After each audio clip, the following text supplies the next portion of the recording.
City of Accra, Amma, a 28-year-old entrepreneur, lived a life that many dreamed of but few could attain. She had built her success from the ground up, fueled by sheer determination and countless sleepless nights. Growing up in a small town, Amma's family had little, but they valued education and hard work. Her father, a school teacher, often told her, "Success comes to those who are willing to pay the price." Those words stuck with her, guiding her through every challenge, from late-night study sessions in university to grueling days establishing her logistics company. Amma had clawed her way up, refusing to let her humble beginnings define her. Now Amma was the owner of a thriving business empire. Respected across the city, she had everything she had ever worked for: wealth, influence, and a reputation as one of the top businesswomen in Ghana.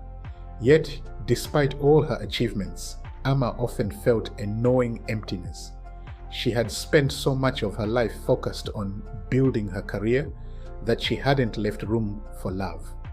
Her friends, all busy with their own families, often asked when she would settle down, but Amma always brushed off their questions, claiming she was too busy.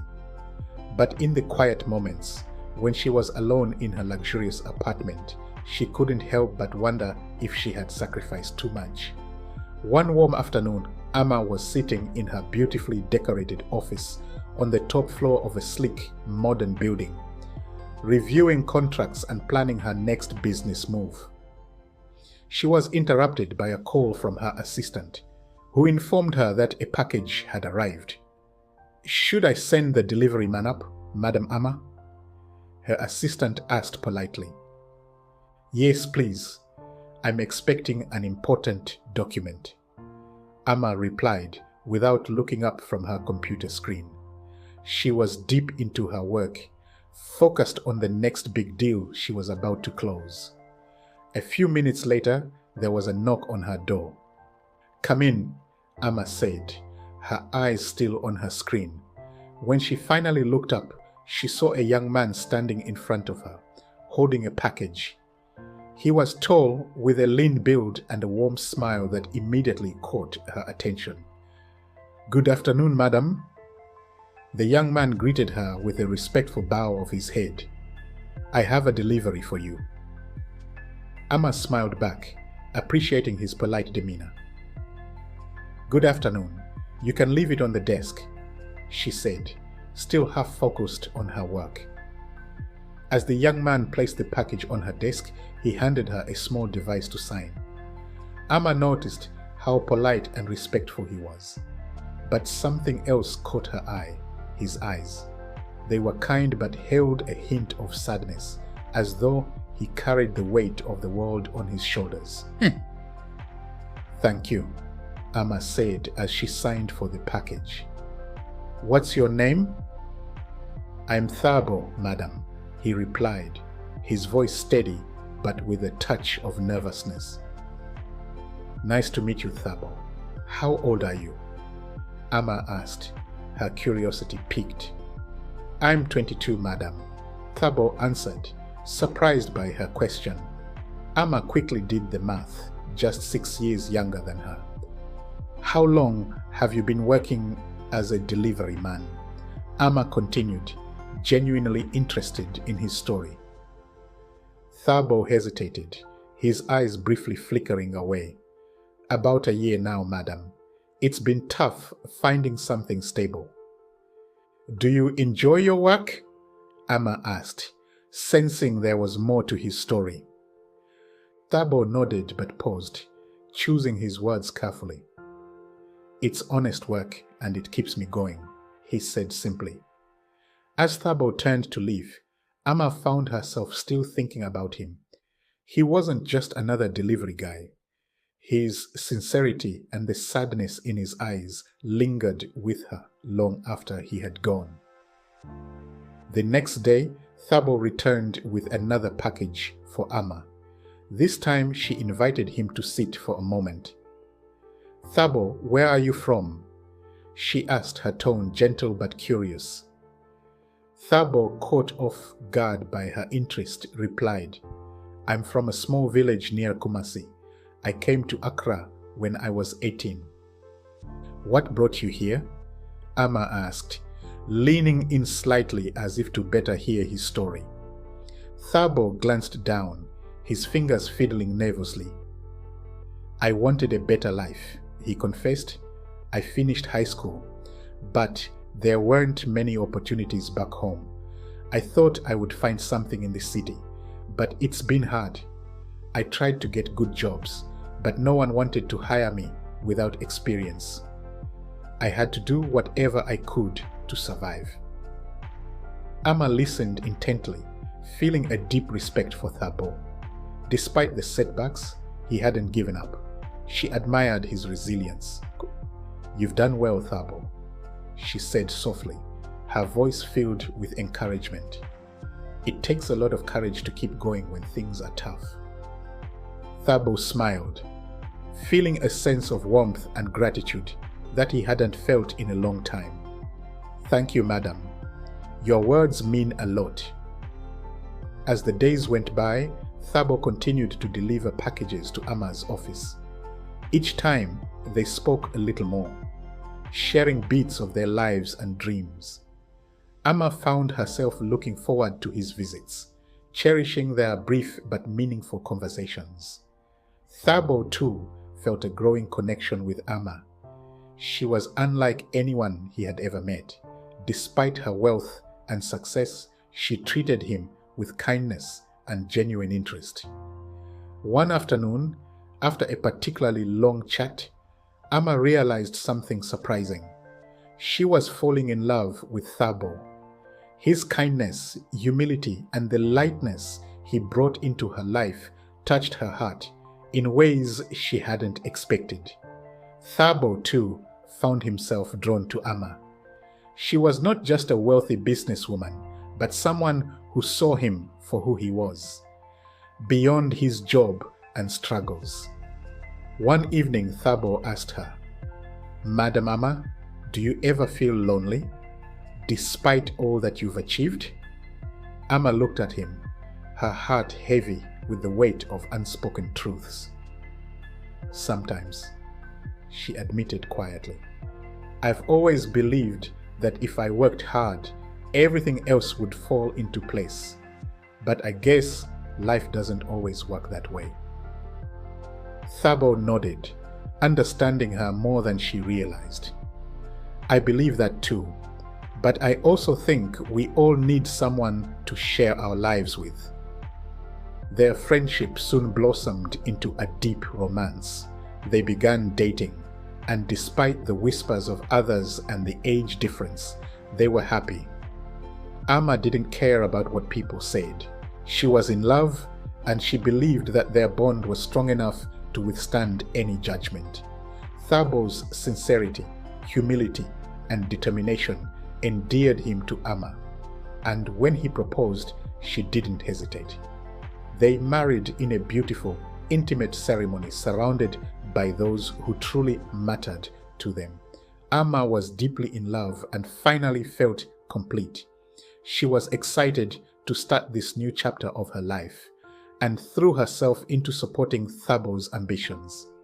Amma believed in Thabo's potential so much that she helped him start his own delivery company, using her resources and connections to give him a head start. Thabo worked hard, determined to prove himself worthy of Amma's faith in him.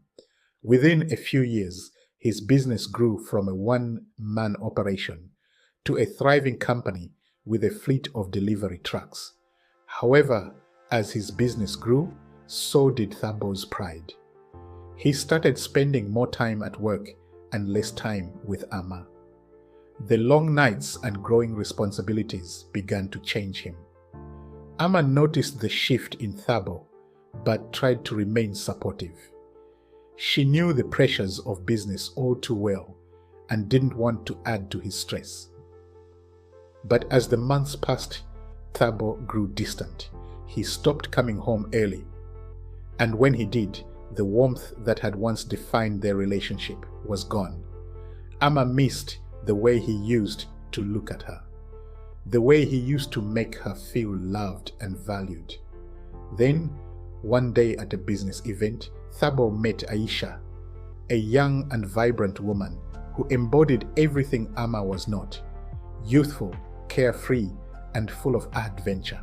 Thabo found himself captivated by her energy and beauty, and it wasn't long before he began an affair.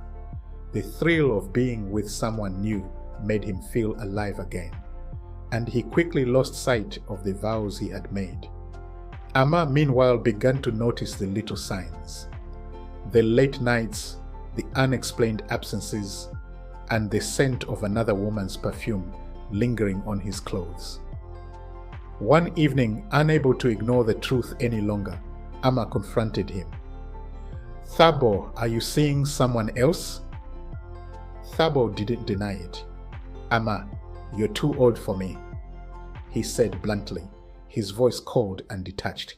"I need someone who can give me children, someone who makes me feel alive again." Amma's heart broke into pieces.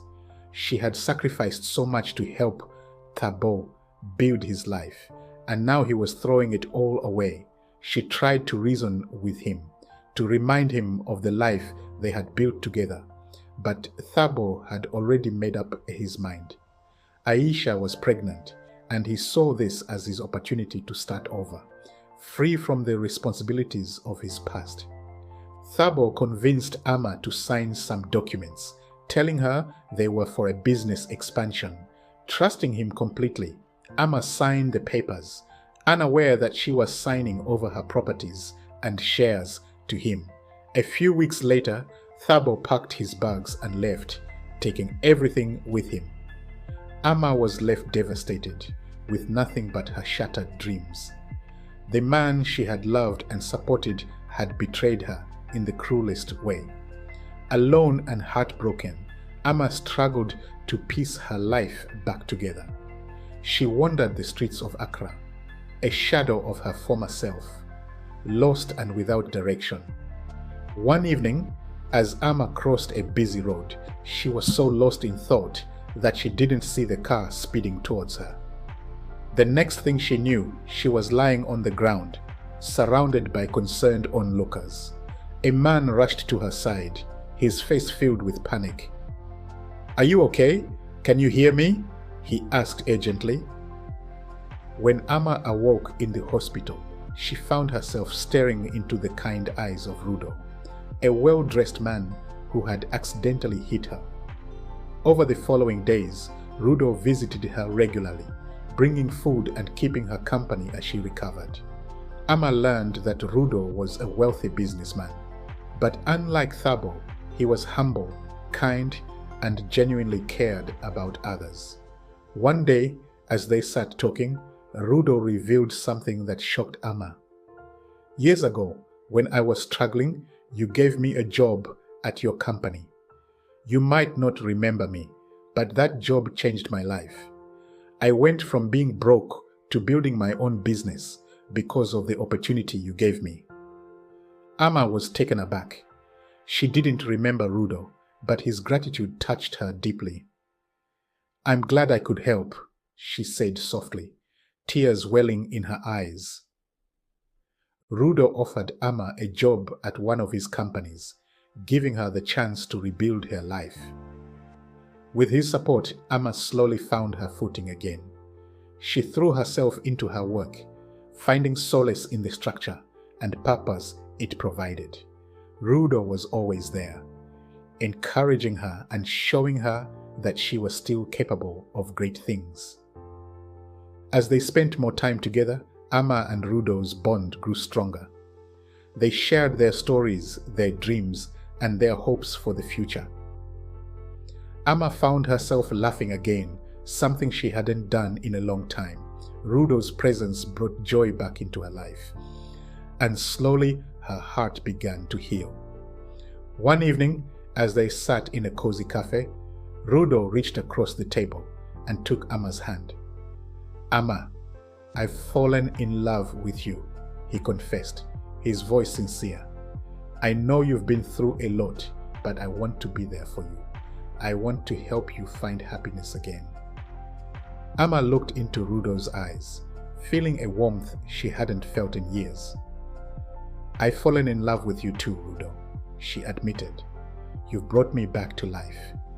I don't know where I'd be without you." Not long after, Amma and Rudo got married in a beautiful, intimate ceremony. Amma wore a stunning designer gown, and Rudo looked dashing in his suit. Their love was built on trust, understanding, and mutual respect. Soon after their wedding, Amma received the news she had always longed for. She was pregnant. Overwhelmed with joy, Amma and Rudo prepared to welcome their baby into the world.